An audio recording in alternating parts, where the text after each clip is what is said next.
Let's do this. The Cult of Hockey podcast by the faithful and for the faithful. I'm David Staples of the Edmonton Journal, and I'm here today with Bruce McCurdy. Hey, Bruce. Hey, David, how are you doing today? I'm doing good. How are you doing?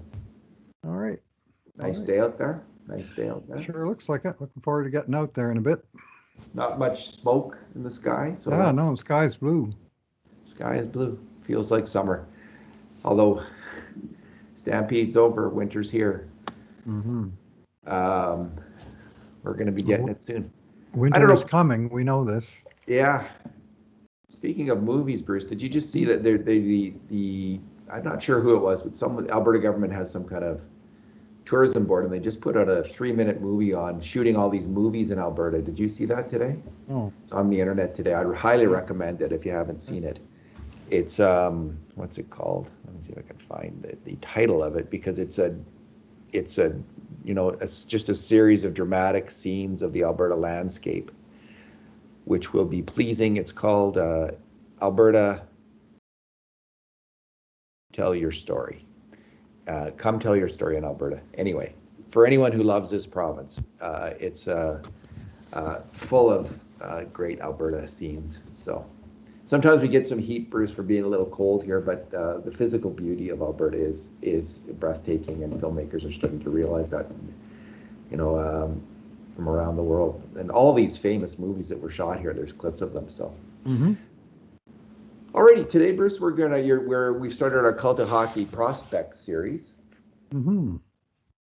and we're going to talk a little bit about the players ranked 20th to 16th, All five right. players in that category. In no particular order are Olivier Rodrigue, Phil Kemp, Philip Berryland, Kirill Maximov, and Maxim Berezhkin. So we'll talk about them. We're going to be writing about them in the days to come. All right. And before we get into that, though, we'll talk a little bit about some Oilers news. There's been two signings: Brendan Perlini, and coming in from outside the organization, Stuart Skinner signed a new 2-year deal inside the organization. Bruce, there's also, and maybe we could start with this, a surprising amount of praise coming for Ken Holland, at least maybe a little bit unexpected sources, the praise. Right after the trading deadline, most of the reviews were pretty negative of Holland's work, including on Oilers Twitter. There was a lot of negativity, and that's continued right up to the Darnell Nurse signing. But as things are settling down and people are thinking more about it and looking at the whole piece of work, at least for this coming season, the next few seasons, I think a more nuanced take is coming out, and including from me. I think I was a little bit negative about, I had sticker shock on some of those deals that came about initially. But, it's interesting, like, if you grew up in the dynasty era of sports, you kind of have, I think I kind of have this view of you're trying to build this, every possible move has to be kind of perfect almost because you're trying to build this lasting dynasty. And that's even in some ways more the case now, but in a strange way it isn't, because having a lasting dynasty in sports with salary caps in these leagues and the way the players can move about and the powers the players have, it's really difficult now. And it's almost like you're building towards a quick peak, kind of a Bobby Orr career. Not, get as many wins in, Stanley Cups in before the knees go, is the new NHL model. And that's the model in Edmonton right now, strikes me. It's kind of damn the torpedoes, at least those ones that are going to arrive 3 or 4 or 5 years from now. Try Mm-hmm. to win right now. And I'm Mm-hmm. not sure actually that it isn't the right idea, though, with the way contracts are structured in the NHL. And there's 32, there's not six, this isn't a 6-team NHL anymore, or Right. even a 21-team NHL anymore, where you had players locked up until they were 31. This is an NHL where players can hit the road when they're 26, 27, and good players do that. and where there's a salary cap, so you can only keep so many good players for so many years. Look at Tampa Bay, what Tampa Bay's have gone through this summer, losing some good players. So with all that in mind, and the other thing in mind being, the loss of Adam Larson, which left the Oilers scrambling on defense and having to fill in all of a sudden. With those two things in mind, I don't think Ken Holland's moves are Shambltrons or crazy town. And the interesting thing, Bruce, is they're actually starting to get some love from people that you wouldn't expect, like analytics guys who look at shot metrics. Their models are telling them that the Oilers actually did pretty well this summer.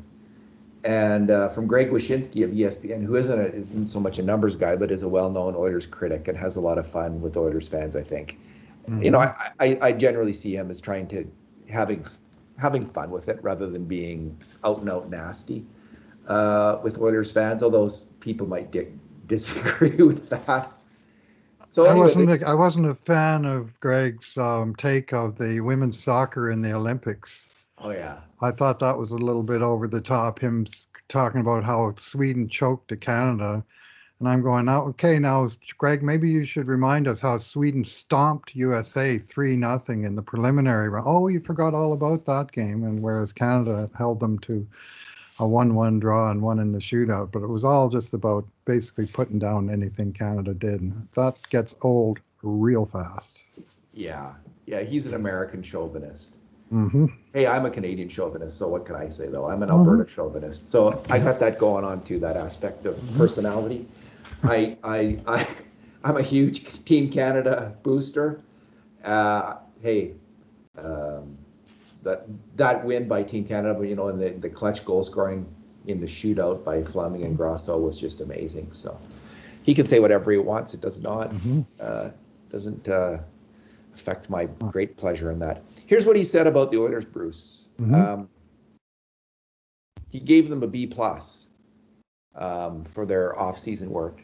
And most of the praise comes around the acquisitions of Hyman, Warren Foegele, and Derek Ryan. And he says the Oilers offseason had some moves that are going to make this team potentially better in the short term, and other moves that were, for lack of a better description, very Oilers. And he actually really liked the Barrie signing, and he saw the Cody Ceci signing as a decent fix for Adam Larson leaving, which is interesting to me because he's in the Eastern Seaboard, and he would have seen a lot more of Cody Ceci than I saw. I saw none of Cody Ceci. He would have seen a lot more than I saw. So I actually put some weight in that because, he had eyes on the player. And, it's part of the generally positive reviews we're getting out of Pittsburgh from Cody Ceci's season. We'll see if that translates. I mean, again, my fear is this is another Mark Fane kind of deal. Mark Fane, Nikita Nikitin, Andrew Ference kind of signing.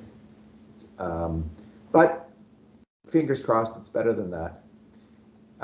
And he writes, here's his conclusion.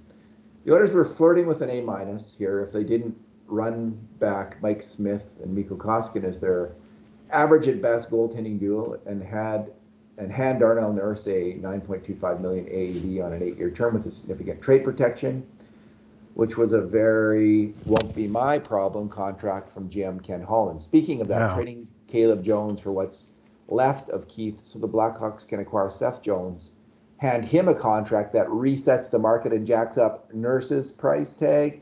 Yep. Very Oilers, and I know you're going to agree with that. What do you think of what Greg had to say overall? Yeah, I do agree with that, and that whole exchange with Chicago, it came back and it boomeranged back and it bit the Oilers the second time when Chicago decided to reset the defense market with the huge dollar deal that they gave to Seth Jones. And I actually have some issues with that contract, that Chicago signed with Seth Jones, that they made that deal on the day of the draft, July the 23rd, the afternoon of the first round of the draft. And they made the deal as a trade and sign contract, and they announced an 8-year signing of Seth Jones on the 23rd, and they reset the market on the 23rd with that one move.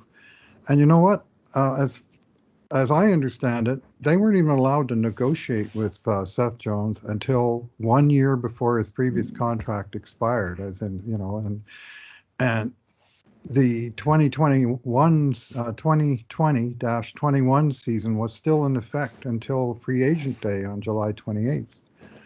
So normally that's when you open the window to renegotiate with free agents. So by the time the Oilers were even allowed to talk with Darnell Nurse, the Jones contract had already been on the books for several days. They just jumped the gun and nobody said anything. So I'm saying something. I think it was mixed Bruce, up. that's got to be the most common thing on earth, though. Like, don't all these NHL teams, and I know some people. I've read someone They complain announced about the it. NBA They doing the announced same. it.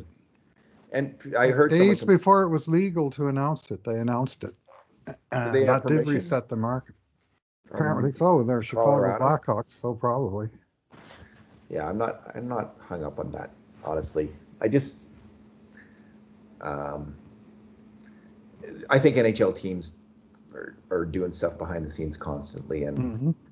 it's not on my list of things to get worried about. It's fairly low on the list. So, Well, it did affect the subsequent negotiations with Nurse, so I'm going to just point a finger at it and say, I'm sure that's all above board, NHL. You just did it different from the way you did it every other year. And I know this year deadlines are kind of a little muddled because of the way the dates have fallen. But it's always been, June 30th, July 1st. Once you get to July 1st, you open the window for negotiating with guys 1 year out. And this year, July 1st was effectively July 28th. So, but not for Seth Jones.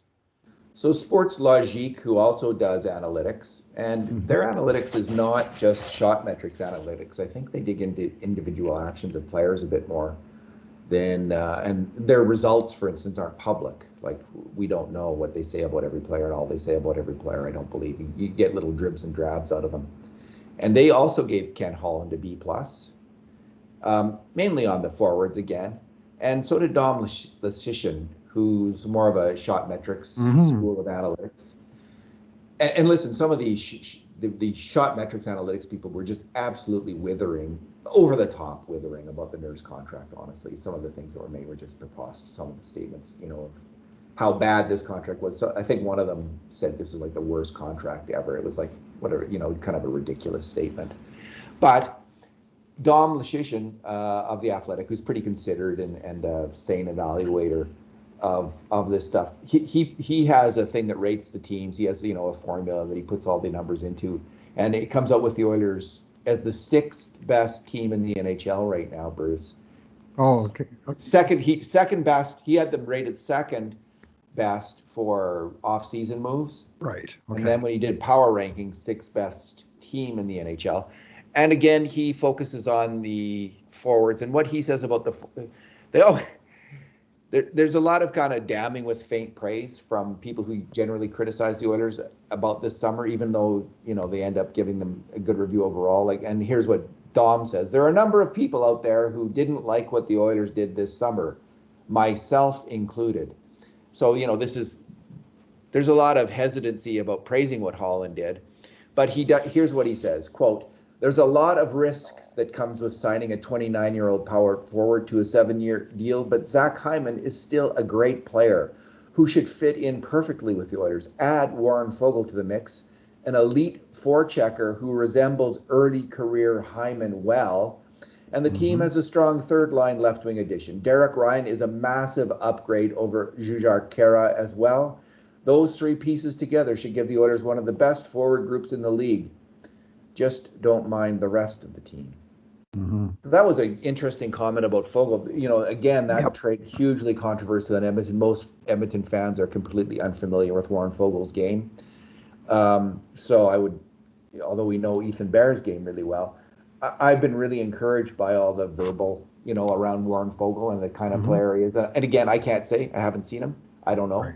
But if that's what he does look like, from what people are saying is kind of a younger version of Zach Hyman, and they got him on if he is that's a reasonable 3-year deal, Bruce.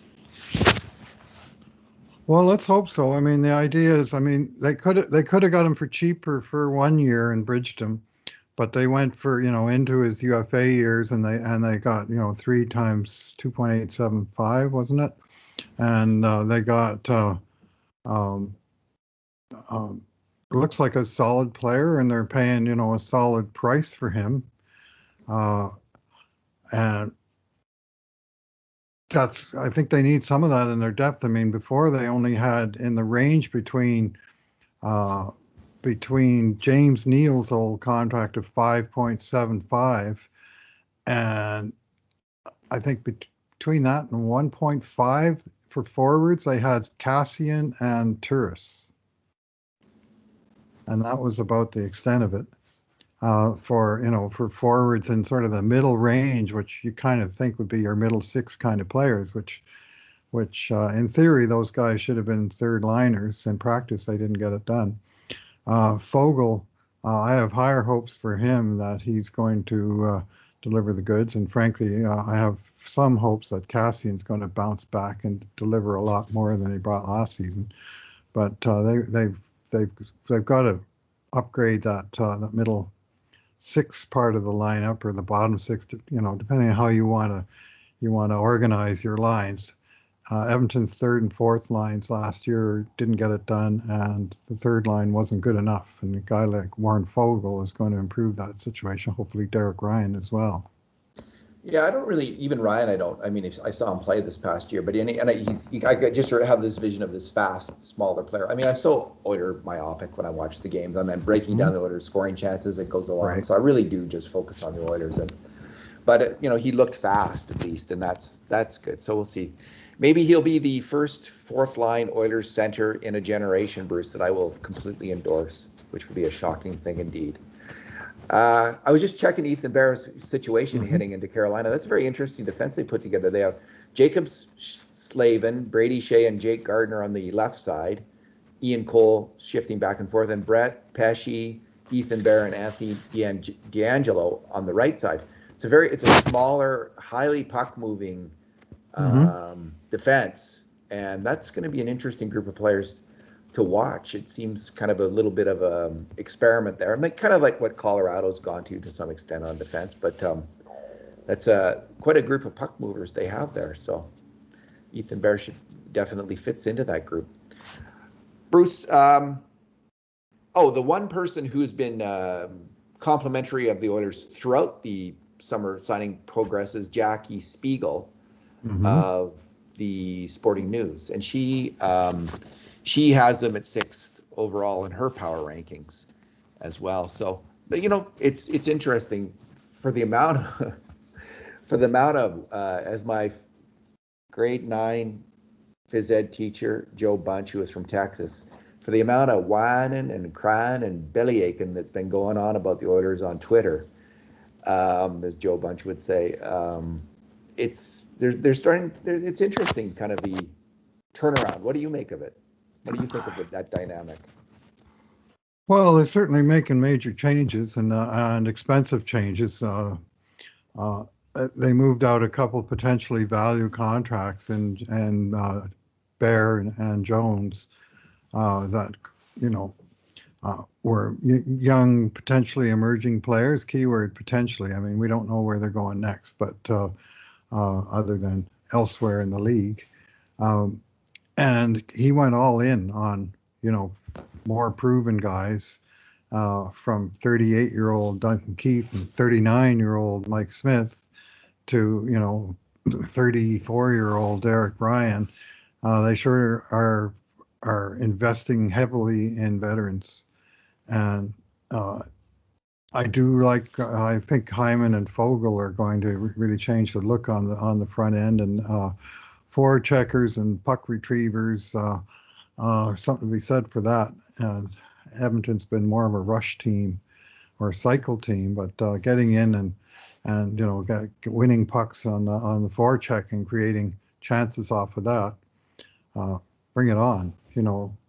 So that's they definitely upgraded the forward ranks. That's one thing we can look forward to. A big improvement. My concerns are on the back end and between the pipes. So yeah, best group of Oiler forwards since the 90s, since 1990, I think, and which was a hell of a forward group. But this rivals it. Might be better. And to me, the contract, did he overcorrect on defense? Like I love the idea of Barry and Bouchard moving that puck, but did they really need to bring in Cody Ceci on that kind of contract? It's a big contract over 4 years, and if he lives up to it, great. That's a good move then. But did they really? Shouldn't they have used that money on a goalie, or on it? That's it. Shouldn't they have used that money? Did they overcorrect on? We talked about this at length, the terrible loss of Larson and what a blow that was, and I don't think anyone is happy with what happened there. Ken Holland probably top of the list, but these things do happen, and I'm not, and I can't say for sure about CC because I haven't seen him play, so I don't know. But my spider senses are tingling that that's the move that's going to haunt, of the moves that are going to haunt the Oilers going forward, that's the one that's going to hit home first, if it does hit home.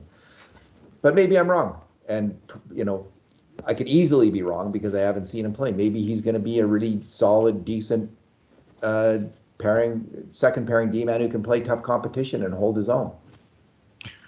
Yeah, well, they gave the Larson money to Ceci basically, so I don't see that as coming out of the goaltending budget. They just went to Plan B or C for second pairing D-man, and the hope in many quarters is that Evan Bouchard will rocket up the ranks and earn more ice time and more responsibility in a quick hurry. And now that he's in his draft +4 season, there's every reason to expect that he should be ready by now, but I agree. But we'll see how long it takes him to get up and off the third pairing and into higher into the rotation. And Ceci's there kind of as insurance. I think they see him as either a second or third pairing over the length of the contract, and apparently they don't mind paying. They've had this type of defenseman on seems like 4-year contracts forever from Nick Schultz and Andrew Ference and Mark Fane and Chris Russell, whose 4-year deal just expired, and now Cody Ceci is the next in that line of veteran defensemen on 4-year deals in the $3 to $4 million range. Ference and what was the other one? Fane? Not Fane. Ference and who's the other 30-year-old? Oh, Nick Schultz. They were kind of past their best before dates when they got here. Yep. And the good thing about CC is he's only 27, right? So he is in the Fane cat. He's right. He's the new Mark Fane. Now the old Mark Fane was a terrible signing and didn't work out at all. Now, so that's an easy barrier to be better than. So I'm hoping that's the case. Now Nikita Keaton was only on a 2-year $4.5 million deal, but that was also just terrible. So I'm just hoping, Bruce, they finally got it right, and I have my doubts that they did. I got good news for you, David. Cody Ceci will be wearing Mark Fane's old number 5. There you go. So you'll just be able to banish those comparisons right away. Anyway. Yeah, we'll see. I mean, Bruce, in terms of the budget, I mean, I do think it's fair to suggest, like, the money they spent on CC or the money they spent on extra on Duncan Keith could have been used on a goalie. I mean, it's not like they have so much designated for, and if they hadn't gone, they could have said, hey, we're just going to trust in Dmitry Samorukov this year and Bouchard, but that would have been putting a lot of faith in 2 younger players with Tyson Barrie as the other option. And maybe CC will be kind of like the Chris Russell of this current team, in that he will be a player that can definitely hold his own on the bottom pairing. And if you need to move him up, that might work too for stretches of time. I think Chris Russell, the signing that was a good contract. I would say that contract, even the 4-year deal, worked out for the Oilers in the end. They got good value out of him pretty much every year, a little less so in the final year. But if CC can do what Russell did, then that works for me, and I hope that's the case. Bruce, let's move on to Brendan Perlini's signing. What do you make of? What's your take on that? Well, he's kind of interesting. He was a first-round draft pick, 12th overall, so he's got high draft pedigree back in 2014 by Arizona. And he came into the league quickly, like in his sort of the year he turned pro, he was in the NHL. He played 57 games, got 14 goals in his first year, 17 in his second, 14 in his third. I mean, that's a guy who can put the puck in the net. That's 15 goals a season. Yeah. And then he got traded from Arizona to Chicago during the 18-19 season, and he scored goals in Chicago, but he leaked goals against. In fact, he's done that throughout his career.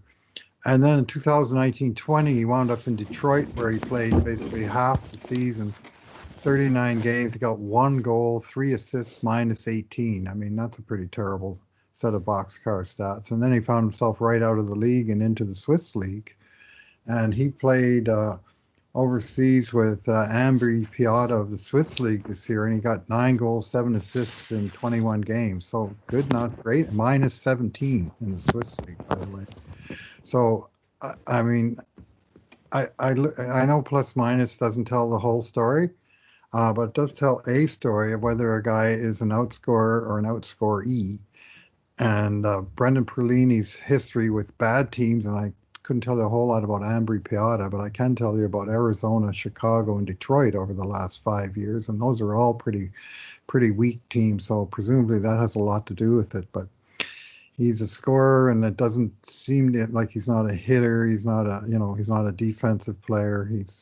And his ice time gradually diminished over his time in the NHL. So I mean, we'll see. It's 1 year, 750,000 NHL minimum contract. I guess it doesn't hurt to give him a shot. But if he comes into camp and they choose him over Tyler Benson, they better be right. Bruce, I actually love this signing. I love these kinds of signings. I think that what could go wrong? Nothing. The only thing you're giving up is a contract spot, Right. and opportunity cost. Like whatever opportunity he gets could go to someone else. So there's that. But sometimes they work out. Josh Archibald came in on a contract like this, and he's worked out, for instance. And there's no hit against the salary cap sending him to the minors. If you get a run of injuries, you have a player who's played in the NHL.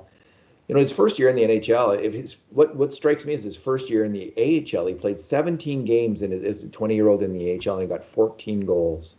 So someone coming out of major junior, that just screams, top line NHL talent, or top six, right? So in his first year in the NHL, he's looking like a top six NHL talent, and then it just doesn't get better. It gets worse. He just never takes off. So it strikes me, I don't know anything about him, just looking at the numbers, this strikes me as a player who didn't work hard enough in terms of getting in shape, preparing for the NHL, competing at the NHL level. Like the talent looks like it's there based on those early numbers. It looks like this guy's got the gift of scoring, but it doesn't look like he had the gift of consistency and hanging in there and figuring that out. Now, has he done that at 25? Maybe, probably not. But maybe maybe he's ready to turn a page in his NHL career. He is a big guy.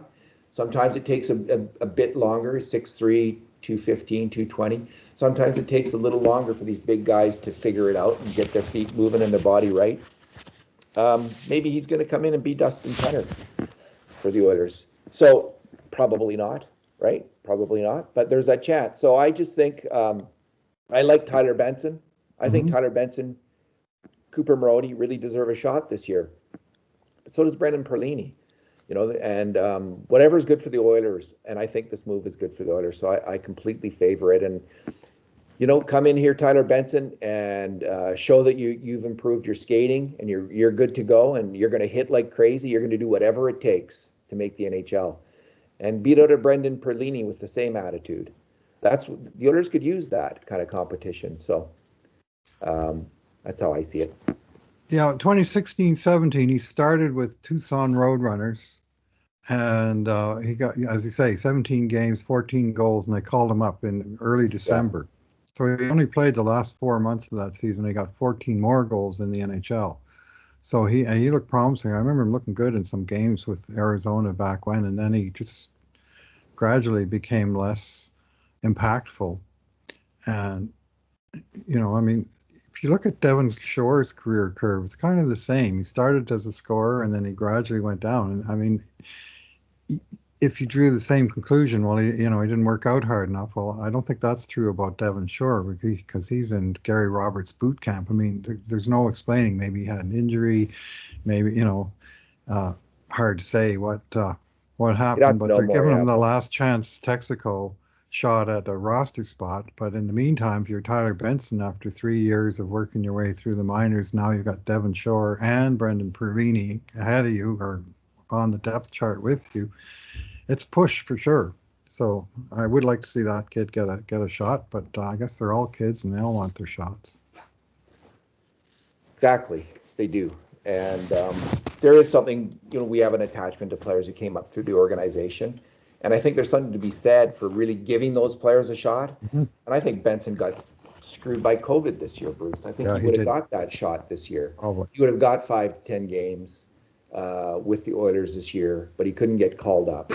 So it's really unfortunate. It's one of the unfortunate, collateral damage of the COVID lockdown situation. It's hammered all kinds of people, some even far more significantly than that. Let's face it. So, but it did hammer him. It's held him back. Probably held Marody back. They probably would have both got chances. And I do hope that the Oilers, before moving on from that player, from Benson, that they give him a shot and he gets some NHL games. We'll see what happens. They also signed Stuart Skinner, Bruce, the goalie, to a 2-year deal. What is it, $850,000 a year, I believe? $750, I believe. $750. So it's interesting. If the Oilers were now to go out and bring in a young starter, like let's say they had signed Dreger or traded for him or something, that would block Stuart Skinner's path to the NHL significantly, but not completely, because Mike Smith's only around for, he's not around forever. So they could bring in a young goalie, and then Stuart Skinner could compete with that. Anyway, Stuart Skinner finally had a really good year as a pro. He was one of the best goalies in the AHL last year. He's a big goalie. He's got one more year where he doesn't have to clear waivers. He can go to the AHL, have a full season. I just hope he really crushes it again. There's going to be competition down there with Ilya Konovalov and Olivier Rodrigue. So he doesn't have a free path even there. But this is pro hockey. It's a very steep pyramid decline. And I like this. Obviously like that signing. Love the fact that the Oilers are developing their own goalie, and he's really become a promising player. Yeah, 2-year deal, $750,000 each year, so NHL minimum, and they're two-way contracts both years. Minors salary $100,000 the first year, $200,000 the second year. So at least they're starting to pay him in the minors the second year.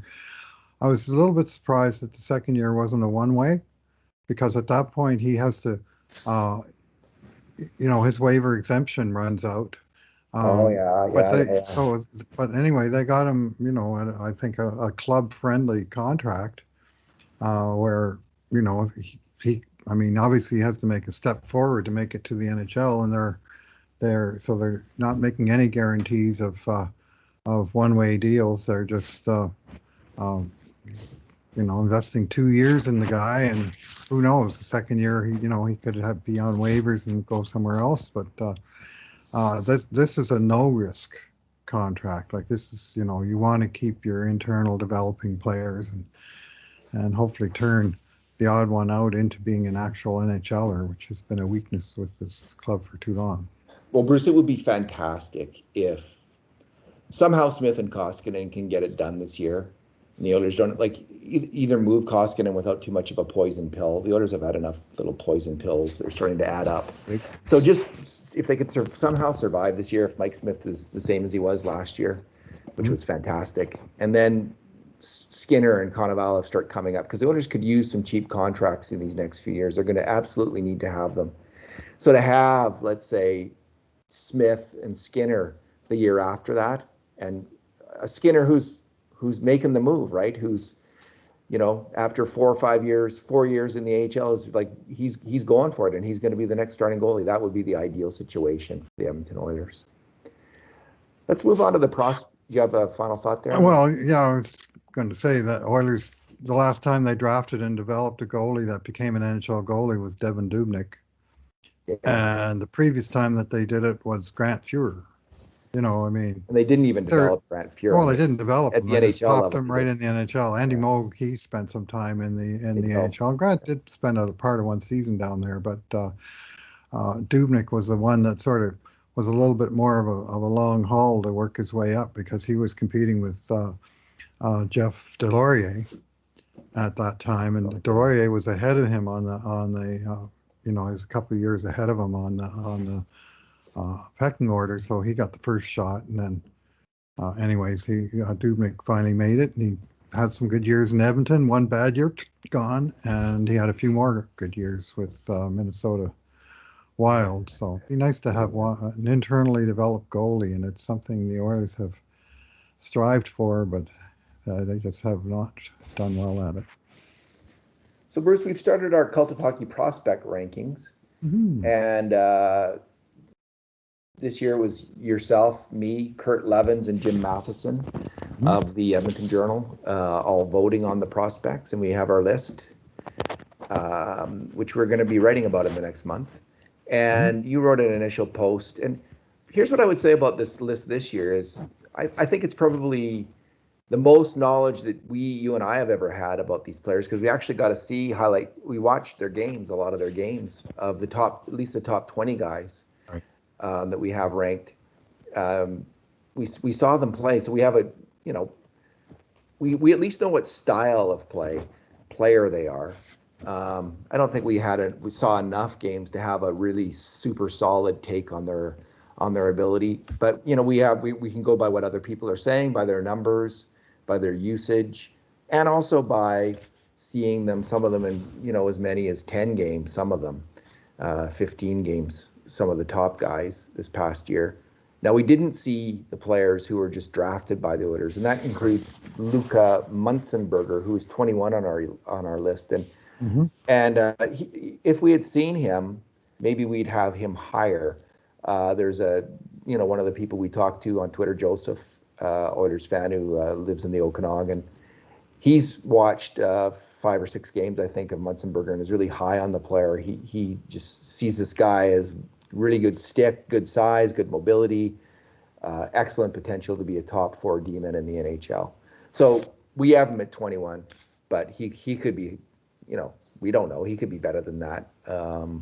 Right now, he could be higher on the list, but I tend to go, one of the dividing lines for me is if the Oilers organization feels enough to give a player an AHL contract, that usually bumps that player up a few notches in my books. So that's why, for instance, we have like Phil Kemp at number 20 over Munzenberger. Kemp's developed in the U.S. college hockey, I think, for 3 years, if I'm not mistaken. Maybe it was at 4, but it was 3. So he's 3 years. 3 years, and then he went to play for the Swedish team in the 2nd division, and then he went to the AHL. And we saw him play both. I saw him in Sweden. Can't recall if I saw him I think I saw him in the AHL as well.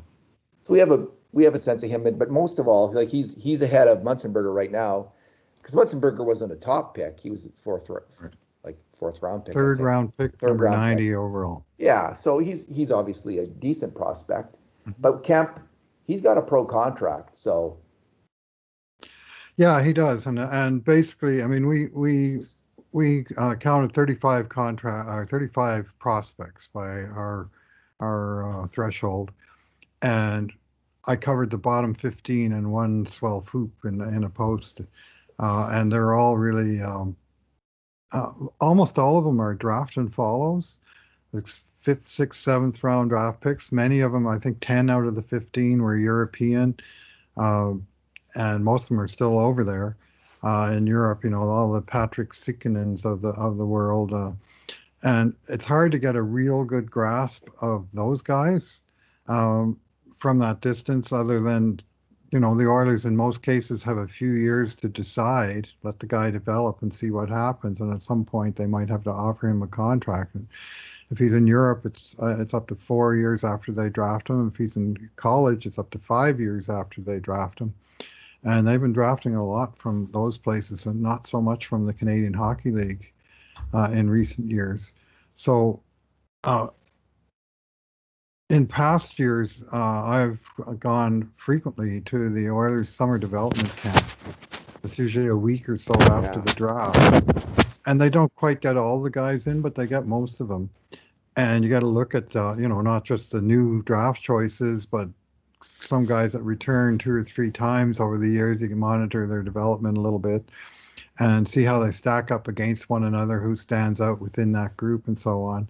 And of course, that camp has been canceled now 2 years in a row. So, as you know, for rankings, I personally feel I'm flying blind a little bit, and especially when it comes to those bottom guys. Like in the past, I would write a post like that, and I would have some personal observations. Well, I saw this guy at camp, and he can really skate, or We've seen whatever. Booger, right? And Yeah. he played in the World Junior, and he caught my eye, but I can't say as I was focusing on him.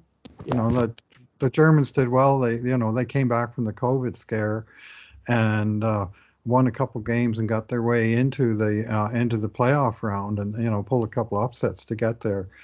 But and he was one of the guys that impressed people. But his uh, forte apparently is he's something of a vacuum cleaner of a defenseman, that he sort of erases opponents, and that's something even a development camp. I'm not sure you really see that kind of player until you get into it. I mean, Phil Kemp, that's largely what he's celebrated for as well. I mean, he played in the World Junior. In fact, he was the captain of the powerful American team.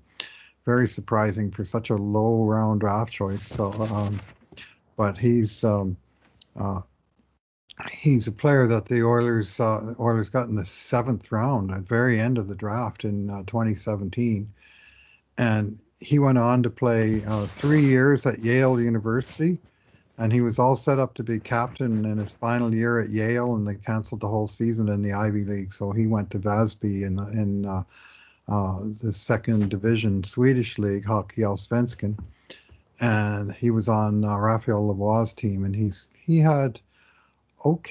did okay over there. They were a bad team, and they got stomped pretty good. But he scored a little bit, and he got some games in at least, which was important. And this was guys in the top 20. I think something like 15 of the 20 were planted in Europe at the beginning part of the season, and I think that was one area where the Oilers succeeded brilliantly in finding placements for their players. Yeah. And I understand that was the Oilers themselves took the initiative to say, we want, they contacted the agent saying, we're going to look for opportunities for your player if he's interested in going over to Europe. And many of them responded. And Kemp was one of those guys, and he got that time, and he played right to the end of the season like Lavoie. And then when the season in Sweden ended, they came over and finished out the campaign in Bakersfield. And he's more a defensive player than a scorer, but he got a couple games in the playoffs. He even got a goal in the championship game, as it turned out. I understand you watched that game. I did. I Yeah, was I blacked think out. I'm just remembering that goal, I think. Bit of an outside Yeah, shot that's my through traffic. recollection. So you played 46 games in all, Bruce. Like that's better than 0 games. Like so I I'll don't know say if some more. drafted prospects played 0 games, but it's certainly a possibility if you're in the Oh, Ivy sure. League. So The that's better OHL. than, yeah, the OHL. So, you know, that's great. And so the interesting thing about Kemp is he's a great big guy. He's heralded as a defensive defenseman. The one critique I would have of him that surprised me when I saw him, when I've seen him play, is he's not as physical as I thought he would be. I thought he would be a bit more of the, the big Bobby Clobber, and he's Mm-hmm. not really that guy. Mm-hmm. Maybe he needs to be if he's going to Right. become an NHL player.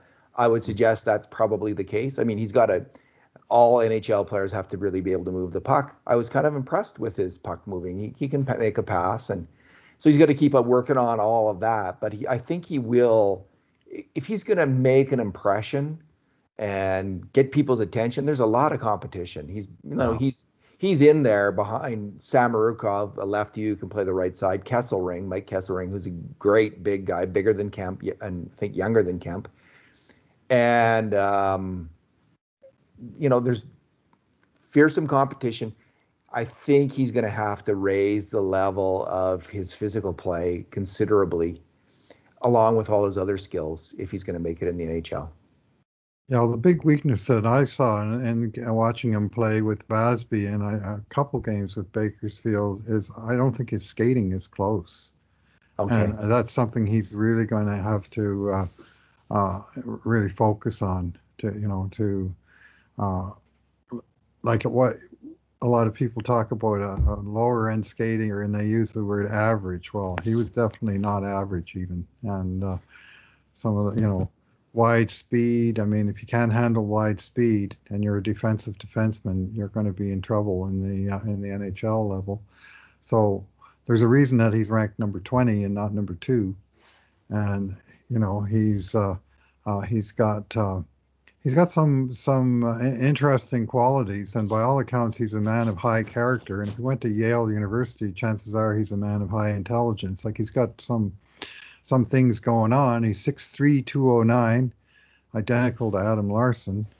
If he could learn a few tricks from Adam Larson's school of hard knocks, that would be that would be useful. Like you say, you got to have some standout skill to move up the ladder. He's again a draft and follow, but we're actually following him now within the Oilers system. He's signed. He's playing games in Bakersfield, and we'll see where he takes it.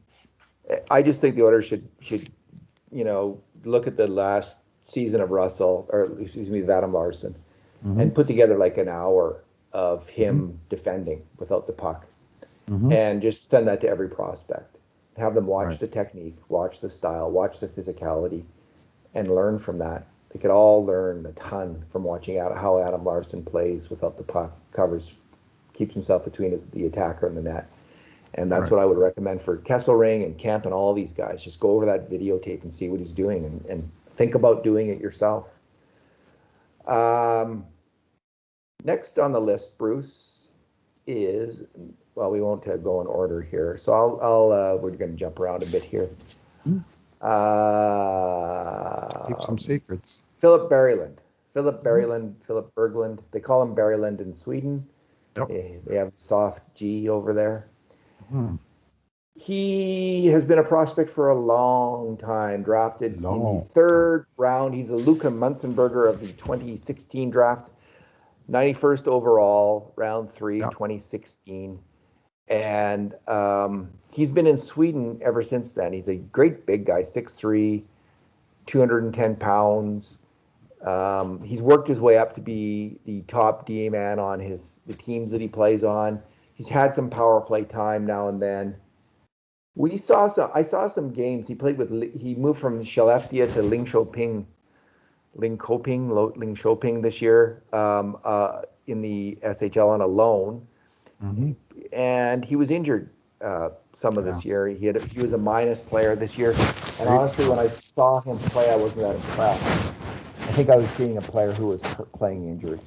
He just looked a little bit static on the ice, not gymnastic, not free-flowing. And he looked like he could really pass the puck and shoot the puck. So I don't think I got a good sense of him. I only saw 2 or 3 games. He was rumored to be coming over to Bakersfield this year, and I think because of COVID, they couldn't get that together. And I don't know if he's coming this coming year or not. I'm assuming that he's supposed to be in Bakersfield this year, because he's 23, 24 now, I guess. He is 24. So, and speaking of static, I'm getting some from your end, especially when you move, and we're getting some kind of zapping from the speaker or from the mic or something. He's 24. Like say, drafted in 2016. He's played 5 full years in the SHL since then. And the thought was they signed him to a 2-year deal just before the deadline, but they were allowed to 4 years after his draft day. And one of the 2 years, they loaned him back to Sweden. And then he was supposed to come at the end of the year. Well, he had some kind of issues with his travel visa that he couldn't come and make it over to Bakersfield, which is where they would have put him. I'm not sure I get the impression this guy is anxious to leave home, frankly. And I'll be convinced when he shows up in North America for training camp in September. Until then, I kind of... we'll see where he goes with it. Last year, he was hurt. He missed a bunch of time. I'm pretty sure he was playing hurt at other times. Yeah. Like I saw games where he just didn't have any kind of an impact. And for what he should have been, which is basically the team's top right shot defenseman, he was pretty vanilla. And he only scored one goal on the season, 8 points. After a 20-point season the year before. Now he did play fewer games, but and a big time minus in Linköping. So he had an off year, which probably a lot of it can be accounted to injury, but there's still waiting for a sign of a big step forward. So it hasn't happened yet. Yeah, we thought he had really taken a step, Bruce. Hmm. Last summer at this time, we had him ranked 7th overall because he looked like Right. he was going to be like he was one of the top right shot D-man prospects on the team, on Hmm. the organization, other than Bouchard. He looked like he was head of Kesselring and Kemp and a lot of other players. But that's no longer the case based on the year that he just had. And maybe there is some hesitancy to come over to North America as well. Uh, Maxim Berezhkin, Bruce. Hmm. What do you know about him? Well, I know Throwing it at you. he split the season. He's in the Lokomotiv Yaroslavl organization, and he split the season between their KHL and their MHL teams, which is basically like a player splitting between the NHL and AHL. The MHL is their top um, minor league, and he did well there. He scored well. He played 25 games, 13 goals, 28 points, plus 13, and quite productive there. And in the KHL, he played 31 games. That's the good news. Like he's on the brink, on the cusp of the KHL, which is second best league in the world according to many. 31 games, 0 goals, 2 assists. So very little.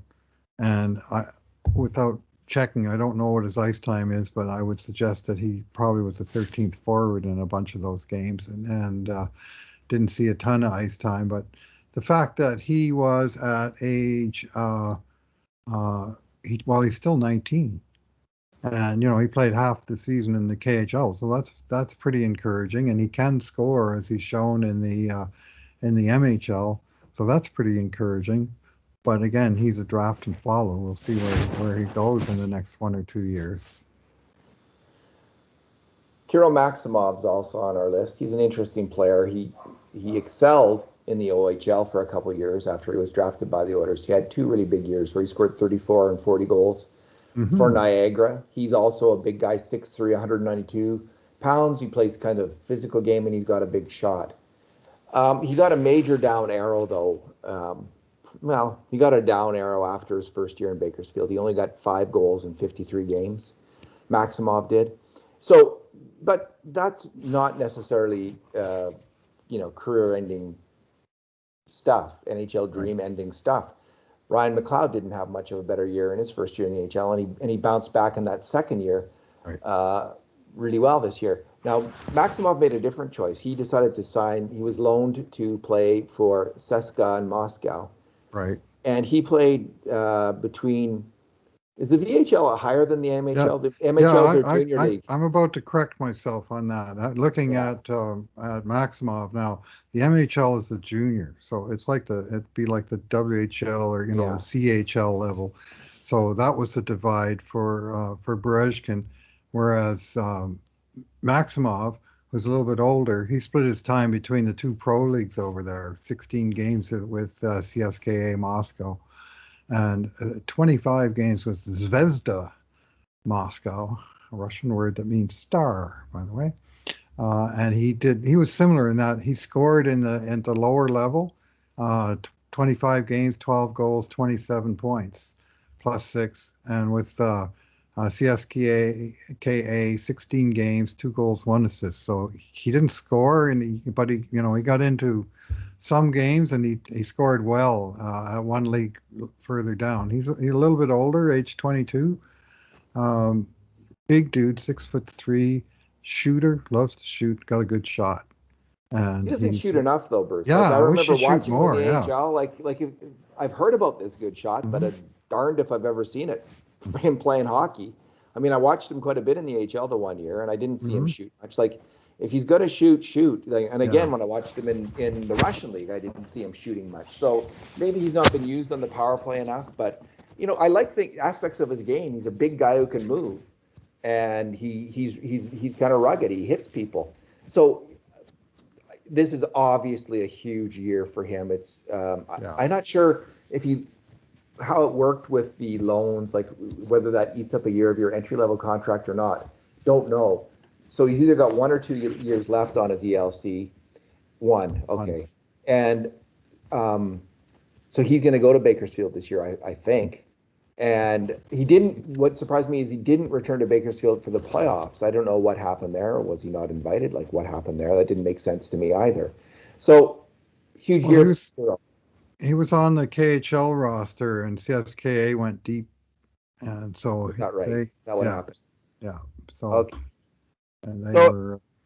Yeah, he might be top line in the AHL this year, Bruce. Like, he'll be top 6 for sure, I would guess. And he might be top line. With Benson and Marody likely moving on, we'll see. We'll see about that. They could get claimed on waivers if they don't make the Oilers. Right. He's got a real chance. There's some tough competition there with Raphael Lavoie, and I think Tyler Tullio's back in junior. But right.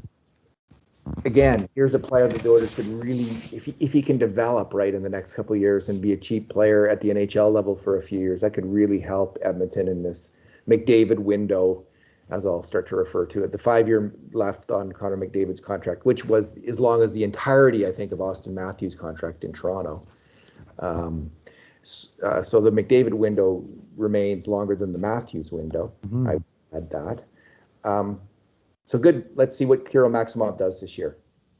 Yeah, I know our sometimes collaborator Sean Patrick Ryan, who is a prospect watcher, especially of the OHL. He's high on Maximov, and he posted some highlights from his goals in the lower league last year, the VHL, of his goals and assists, and he can make plays. Every once in a while, he has a highlight play, and you're going, "Oh wow, that was really good." And not just shooting either, like playmaking a little bit. So he's got some real skill, and I'm just not sure how consistent the guy is. And if he, this year it's a big time year for him to show up in Bakersfield and sort of take charge and say, I'm a real candidate for the big leagues. Yeah, we'll know one way or the other about Berryland and Maximov this year. Yep. The draft and following is coming to an end, and it's time. Now is the moment where they either come alive as NHL prospects or they do not. Olivier Rodrigue, Bruce, is drafted in the second round, 62nd overall in the 2018 draft. He's a smaller goalie, 6'1", 170 pounds. He's known as a technical goalie. His father, I believe, is the goalie coach in Bakersfield, is he not? And he played on the World Junior team one year. Pretty sure about that as well. Let me just have a look here. Yeah. And, so a super solid, played a ton of hockey in the QMJHL as a junior. He was kind of a 4-year starter at that level. And then he went on to Bakersfield. He started the year. He was one of the players the Oilers played overseas. He was placed in the Austrian league, if I'm not mistaken, with, it says Grozer's 99ers. Right. And he had a 908 save percentage in 23 games. Just great that he was playing, like on the ice through COVID. He went to Bakersfield and he didn't do well. He had an 894 save percentage in 11 games. So, but again, your first year in the AHL, that's often a tough moment for players. So don't want to make too much out of that. It's interesting because they have Skinner and Konovalov in the AHL this year. And one of them is going to end up in somewhere else, probably for an ECHL team, which is fine. Like NHL goalies play in that league as well, and I'm guessing it's going to be Rodrigue who will end up there. He had a slow start to the season, and down the stretch, which he only was a backup, so he was getting the Koskinen, one game every 2 weeks kind of thing. Yeah. But he had some strong games down the stretch, a shutout. And he let in 7 goals on his last 100 shots. So he finished the season stronger than he started it for sure. But he was behind Skinner, and now he's likely behind Skinner and Cannavaro. So he may wind up stepping back to Wichita in the ECHL in order to get ice time. But that's what he needs more than anything is ice time against pros. He needs to play 50 games as a goalie this year, 40, 50 games. And he can get that at the ECHL. And if he crushes it, then he's going to get a chance. Like I don't think that would be a terrible thing if he ended up there at all. So we got 34 games this past year because he played 23 with Graz. Yeah. And 11 more with Bakersfield. So not too bad considering he was a backup in Bakersfield. He saw quite a bit of action in Graz, 908. So. Alrighty, well, let's leave it there, Bruce. I think we've covered a lot of ground today, and our next podcast will be on the players ranked from 10 to 15th. So we'll dig into that group of players. Some of them are a little bit closer to the NHL in that group. So we'll be moving in that direction as we work our way through the prospect series for sure. So. All righty. Thanks for talking today, Bruce. Thanks for listening, everyone. And in the meantime, and in between times, this has been another edition of the Cult of Hockey podcast.